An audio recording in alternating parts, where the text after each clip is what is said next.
so judgmental, especially of you. There's so much. Welcome back to another episode of Breaking the Line. I'm Samuel. And I'm Charleton. Taking a deep dives into Skillet. I mean, Yeah, Mime choreography. Yeah. Welcome to Skillet November. Why November? Because there is a random drummer. And it wasn't for this reason, but there is one drummer who has their birthday in November. So happy birthday to them. Yeah, we're trying our hardest to connect it to November. We were just like, we have a lot of Skillet songs. Let's do a month about Skillet. And so here we are. Yeah. And we didn't have the patience to wait for... Skillet September? Like, we got to wait a whole year to do that? Yeah, pass. No. Happy birthday to John Cooper eventually. Yeah. It's not even close to his April, birthday, but happy birthday to him. It's in April, so happy birthday. Maybe Mr. Cooper, if I can call you that, will watch this video in April at his birthday, in which case, happy birthday, John. If you want to be on our podcast, we will welcome you. I know you've done interviews with Babylon Bee, and that's another friend of mine works for Babylon Bee, so I know you've been in this area before. Yeah, there you go. Plus, there you go. He tours, so it's most likely that he's been in this area. But anyway, I mean, for I know he's been on their podcast. So what's the Babylon Bee, and then there's us. It's just like I don't know why you would not compare those two things together. Anyway, but today we're gonna not die. We're gonna not die, or more that we're not gonna die. Boom! There it is. Not gonna die. Sorry, I'm just gonna peek the audio. It's a good song. Okay, so here's my thing with Skillet songs, because this will be through the whole month. Most Skillet songs are an angsty teenager going, I like this song, I want to choreograph it. And then it's them being like, oh, demons are getting me. Oh, I'm going to hurt. And then Jesus saves me. And then epic pose. Like, that's the whole song. Yeah, basically. That tends to be what the songs typically are.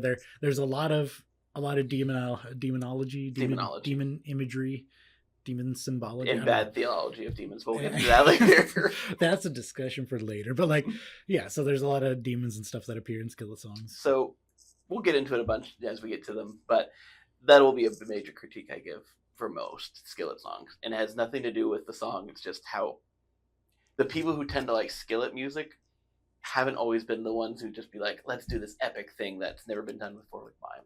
And it tends to be like your run-of-the-mill junior high group that's like, well, I saw it online where some other people did this thing to Switchfoot, Dare You to Move, so we could do it to this song because this is a cool song. Everyone's like, yeah, this is a cool song, I'll be Pride, and they wear the sign with, it's all the cheese that comes with that era of youth groups that think they can do dramatic things. And then there's always the 5 people that can't act, so they're just like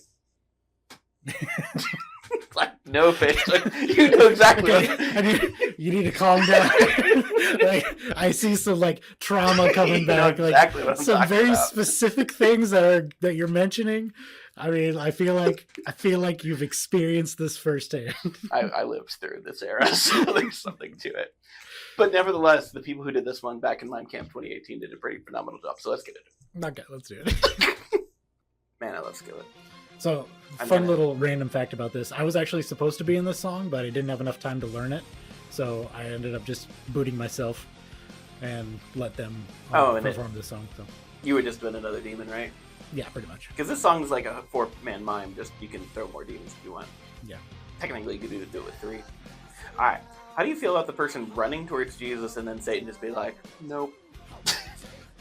So this song, it's like the symbology of they're on their way to Jesus, but they're getting tempted along the way. Kind of, but there's no temptation happening. It's just like Satan. Basically, Satan just is more epic than Jesus in the song, which is the problem that I have with it. By the way, phenomenal acting. Totally solid, all those things. Nothing against the actors themselves. For the Love is awesome. It's just that it follows the lyrics so heavily, where it's just like, do this. And then, okay, I do like this part. The other one's the no. I do like the slow motion that does all this. Shout out to Alex and Jamie, who then eventually get married. Yeah. Foreshadow, they got married. Yeah. I do like this no. It just sometimes makes Jesus and God feel like a weak character. Yeah, weaker than Satan. Without reason. It's not like by permission. Like this, that makes total sense. Temptation. Yeah, but I feel like at the very beginning, if they established it a little bit better, that it's temptation and not just Satan being strong. I think part of it is they're trying to establish the action of this scene happening, where it is something that is actively taking place that they are trying to get to Jesus after having already been in fallen. And then we kind of go backwards and get the story. Yep. But it's not a chronology thing, so then I feel like the audience gets confused or doesn't have a theological reason. I feel like something that I would do to maybe fix the song a little bit is to give it like Jesus has like a white sash or something, and so he offers it to the main, but she doesn't really take it even though she wants to be with him. So then when he gets pulled away, it's like, well, he rejected the offer of salvation or so forth, and then falls into the temptation with the demons, and then finally at the end she accepts the white sash and gets put on her, and that's when it comes into effect. I feel like that would help kind of make sense of some of the things that are going on, because like a whole lot of this choreography of like the temptations and afflictions and stuff, I feel like most of this we're just getting set up for this. Don't get me wrong, this is a beautiful set piece. Oh yeah, it's got some great Jesus is just like, okay, and now I'd like you to start running. So love the pictures, this is cool and super dramatic. Just these are phenomenal actors who took a long time to kill all that time and did it fine. It's just that there's too much time to kill. But this is epic. No. Or Jesus random stage combat. Beaten up by demons all the time. Oh, they're off center. Can't believe it. So close.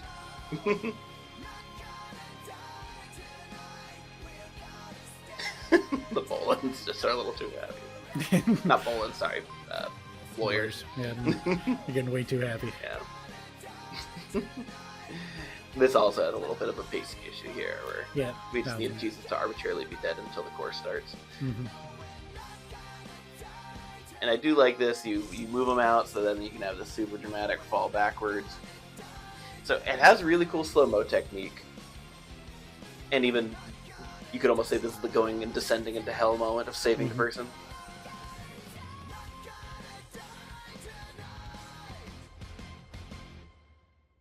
I also love the ending picture here where it's a very firm grab, but it's not like they pick them up and grab them, kind of like Unstoppable, where it's like very clear that Jesus accomplished his mission, but yet still in that dramatic pose of rescuing him somehow. Oh yeah, it's sort of like an uncertain ending. I know like a lot of versions, I would not say it's uncertain. No. I mean, I worded that wrong. It's an ending that's like not completely resolved in that it doesn't end in a way that you would expect it to. Yes, I agree. That kind of an ending, which I think I like that. I think it's cool. I know some versions actually grab her and then pick her up a little bit. I feel like leaving her back down there and ending adds a little bit to that tension. Adds to the tension. That's a good word to use. The tension there. Yeah, that's good. More piquing interest. Yeah. All right. Purpose and message. It has a purpose. We already did that. The humanity. Anyway, so the that's like such a layered joke that like two people would get, and that's you and me. Anyway, shout out to the two people that are watching this. Shout out two people gang in me the and comments. You, and you don't watch these. No, I don't. I watch them. Hi, hello to me from the future, from the past. Hi, Sam in the future. Yeah. And hello to editor Charleton. Ew. Hate that guy. Anyway, so we're gonna go into purpose and message we were talking about. I feel like a lot of what this comes down to is like it has that intense, energetic feel that I like, honestly, in songs. Agreed. I'll get into it and doing critiques and stuff like that. I feel like the pacing is a little bit poor, but it garners kind of an attitude of like unease, and that causes you to kind of like feel the intensity a bit more. And so when I would then point that toward the message is to give you that unease, that uncertainty toward, well, what does really salvation and temptation mean when in like the spiritual warfare type sense? Yeah. That was more of what I would ask is, or say is the message, or ask as the message question. What I'm wording it weird, but anyways, I would that say kind of concept. Purpose is to demonstrate I don't know what to tell me with the wording, the like extent to which Jesus will kick down doors, you could say, to get you, to have you not die. I don't know if there's a cleaner word for that, but it's the what's the word I'm looking for? It's the The determination. The determination of Jesus, that he will went to the cross to make sure that you didn't have to. So I think that's super clear, and I appreciate that kind of fervor that comes with that. I don't know, determination, that energy behind it, and has some cool style points along with it. But where would you put this presentation lineup? It's tricky. I feel like it almost lines up at the end, where it's like that rescuing message of salvation. I'd almost put that like just before the very end, or you could even end it. I don't know. You could almost. I put it to the end. I wouldn't open it with it. I wouldn't use it in the middle to like develop things. I feel like this is just saying almost a message of Christ's love for you. Yeah, so I would say I agree. This one would be really well put at kind of the end of a presentation lineup. When you really consider the call to action that it has, of like, or maybe not the call to action. It needs a call to action right afterwards. So I'd put it like, second to last or close to the end, to kind of like show the extent to which Christ saves, but then we need something to say, okay, so what do you do then in response? Yeah. So that's where I would put it. I don't know if you have to have the call to action, but I feel like this is just the call to action is to accept it, but still the determination that Jesus would go to do this for you. So yeah, near the end. That kind of near the end. Yeah. So things it does well. This is Set Piece the song. Oh, it's hard set piece. It's like it's almost the problem I have. We'll get to it later. About chastening, it's like there's a story and then there's a transition, and there's a story and there's a transition. I remember back in the day watching America's Best Dance Crew, and these people were phenomenally like doing their job. It was Quest Crew, but the problem that the judges kept on giving them is like they did a cool thing and then they like walked to the next position. Then they did a really cool thing, they walked. And it's the same thing here where you got to connect it all to make it work. But yeah. Cool, great set pieces. The slow motion run, the saving him out of hell at the end, which has some theological implications we'll get into later. The fight sequence to kill Jesus, like all those are solid. Just some gaps. Yeah. I feel like some of its greatest points, the things that I heavily praise it for, is that it's got a lot of feel to it. Like it's got a lot of heart, a lot of angst, and a lot of technical prowess as well. Like this is a song that it has demons in it, and so if you have good demon technique, you can do it really well. There's one thing that like is really hard to see, but there's like actual specific temptations that occur at one point where it's like, vanity or like stomach aches or whatever. Just there are things that it's really easy to miss those kinds of things. Right. But I feel like if you really wanted to colorize it in your own way to make it a bit more specific, a bit more nuanced, a bit more active, you totally could. The way they avoid the second act blues is that the first time they don't say what the temptation is. They kind of just allude to them being in problem, and then they get more specific in the second part. So and that's generally a good story technique, right? Where you say, oh, there's a problem, and then you kind of delve into what the problem is, and then you get to the solution. So that's all fine. And then you can make it custom tailored to whatever presentation you may be doing. It wouldn't be hard to change the temptations out. Yeah, that'd be pretty cool. Critiques. Okay, we already got it on it for the set piece, the gaps that are in this thing. It's a pacing, gaps, a dead time. Those are and in contrast. Issues. So last week we talked. By the way, a little ironic. Last week we talked about the end of the world, and then we're like, no, you're not going to die. So we're a little disjointed all over the place here. But also, last week we critiqued them on not filling the time when they didn't do anything, but they could have. And now it's like, no, these people filled the time. There's just that much more time to fill, and that just needs to have more choreography. Yeah. And I feel like that's just the choreography itself, I would say, which, spoiler alert, in difficulty, I'm actually going to give it slightly lower than you might expect, because the choreography is very simple. Very simple. And like that is to its detriment, I feel like. It needs, in each of the verses and maybe in the chorus, it needs like more to do, an additional major thing that happens. Like something I'm figuring could possibly work is like delve very specifically into backflips, into specific temptations. Like you actually delve more specifically. Have I said specific enough? I don't know if I have. So you have a, like, let's say vanity or something like that. Well, I look at like the classic everything skit, what they do with each of the temptations there, I think could then be integrated here. You get like vanity, the person like takes the mirror, ends up looking at themselves, moving across the stage a little bit, and they're all like making fun of her, and then have one demon like exemplify it as like, this is something really great to kind of puff yourself fix that up. problem, yeah. And then, you know, at the resolve of it, they, you know, throw her to the ground because, you know, sure, but something that you can have some time to develop all those specificity a little bit. Yeah, and so like you could totally do that with multiple temptations because you have that much time that you can fill. Absolutely, yeah. And there's not enough to do. I also feel like the lack of clarity for the beginning, like beginning, it's a cool set piece. Like once again, set piece. Looks the song, super it epic. looks awesome. It's the slow motion. It's got the tension. Take some really points great. Off for theology for me too. Yeah, but like... it also I feel like is one of those things where, with just a little bit of tweaking, I almost said a little bit of twerking. With a little bit of tweaking. No twerking. No twerking in this. A little bit of tweaking. That would be the temptation. Anyway, with a little bit of tweaking, we could change the beginning of the. Now I'm just thinking that at the beginning they all twerk, and I'm just. All right.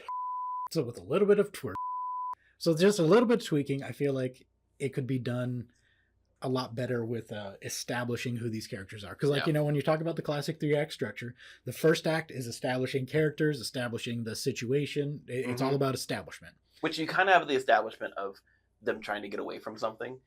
It's kind of weird with the staging of Satan being where they are, because I feel like I don't know, it makes it feel like I don't know, it doesn't work. I feel like what I would do is not make it so the main is running to Jesus, but that Jesus is like upstage or maybe just in 00 or something like that. And the person is just running away from the demons, but doesn't realize what they want. You can almost have them running first and then the demons coming out a moment after, just to... some things like that, you know, that would extend the time a little bit. But yeah, like to have it to where maybe the main doesn't know that Jesus is the answer, or as I mentioned earlier, like we could have it to where the main, like Jesus is offering salvation, but the person doesn't take it. Right. Those are the kinds of things that you can add to kind of establish that there's a disconnect, that the person really isn't getting it. Right. That the order of this, we try to, the first set piece is that slow motion dance with Jesus. So you kind of have to go back to the theology of it. Like, are we showing that they were like, generally humanity was with God in harmony before temptation? Or is it just like trying to show what Jesus wants? Like, why are we throwing this in here? And that's unclear to me. Right. And for me, I would say, like, to fix that part, you can use, once again, the sash is right there. Yeah. The scarf. You have Jesus do like a little dance with them and then offer the scarf. And then the person's like, no, I don't think so. And then goes back to the temptations. Yeah. So like that would fix a lot of the issues then, where it's like the desire for Jesus is there and that you have the offer, but then the person rejects it. I would almost also just switch Act 1 and Act 2. So hear me out. And this goes into the theology section, okay? So, same beginning. They're running away from the world, from Satan, whatever, from their sins. They're trying to get away from the consequences. But then we show that first verse, the development of like, what their sins are. So that whole chorus is the part now where she's dancing with Jesus, but where, like, the offer of Jesus is being made, but now the temptations are pulling her away. So we show that temptation side first.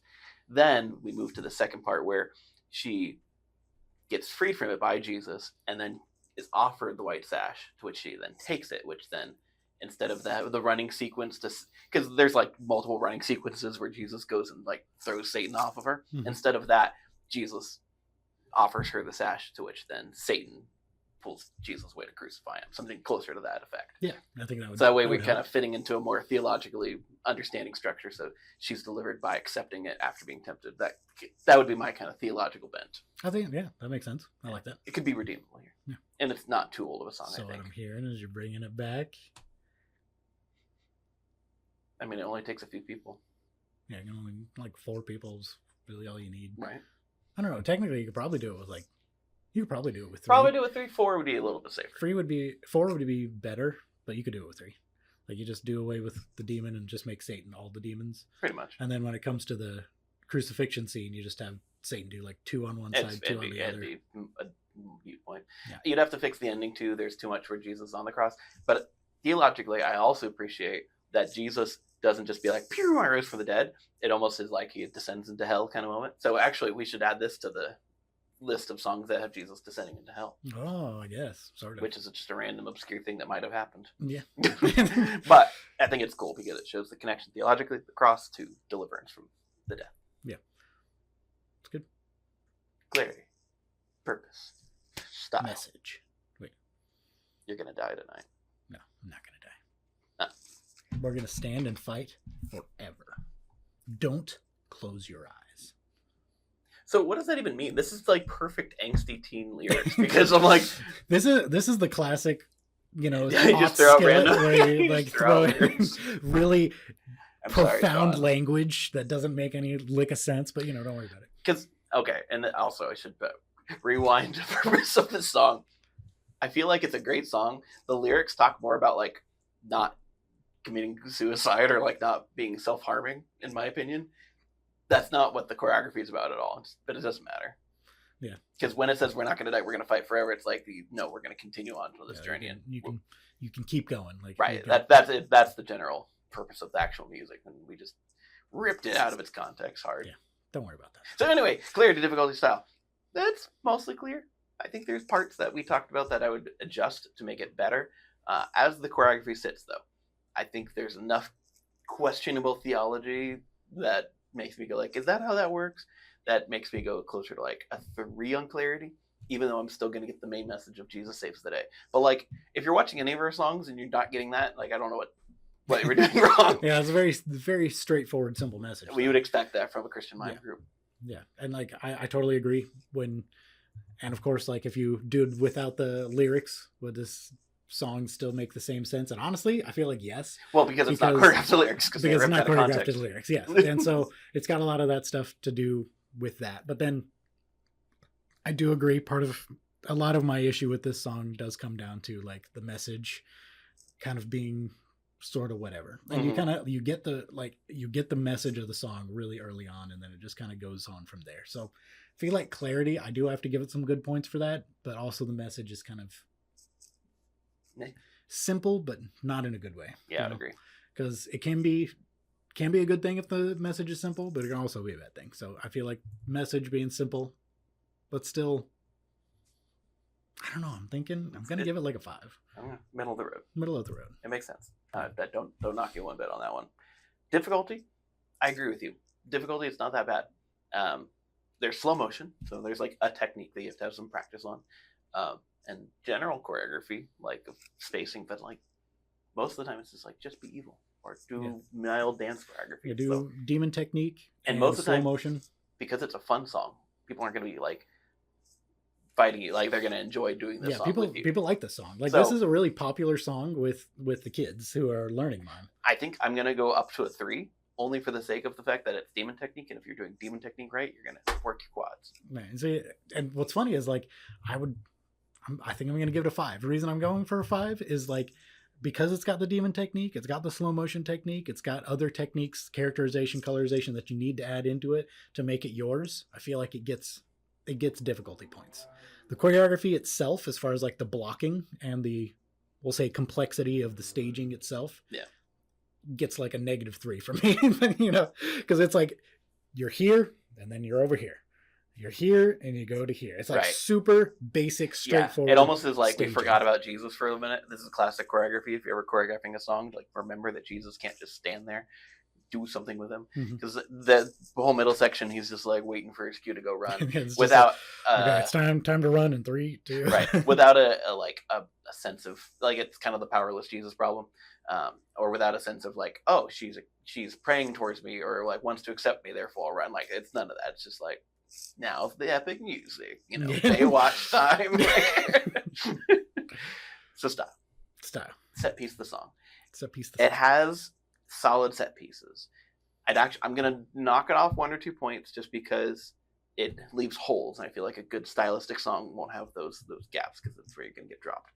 Nevertheless, cool slow motion, unique message of saving them from hell in the way they do it. So I'm gonna give it like 5. Actually, no, I'm gonna give it a 6. 6. So I was gonna say it's gonna be really funny because I was gonna give it a 7, meaning that I was 2 points above you on everything. But now that you did a 6, I have to give it an 8 now. You know, no, you're not giving it an 8. No, I was gonna give it a 7 because it had like the set pieces are really cool. It's got those moments that as the audience you watch, you get chills. Now why you get chills maybe is part of the problem of why Clarity gets points knocked off, but like it's a visually cool song.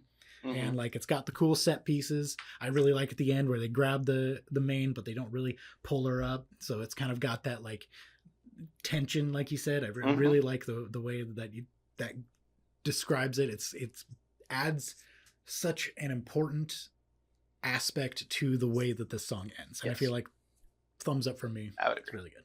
Solid stuff. Yeah. Tell us what you think down below. As always, I'm Sam. And I'm Charleton. Breaking the line. Not giving you any post amble about smashing that like subscribe. Breaking the line. Post amble? What are you talking about? You know how there's preamble, that's talking before, and then there's post amble. Who's this amble character? I don't know. We didn't do the smashing the like subscribe or any it was just we did style and we're done. There was none like what are we gonna do with this section of the YouTube video? I don't know. Maybe we just talk for a little bit. So how's your day? Breaking the line.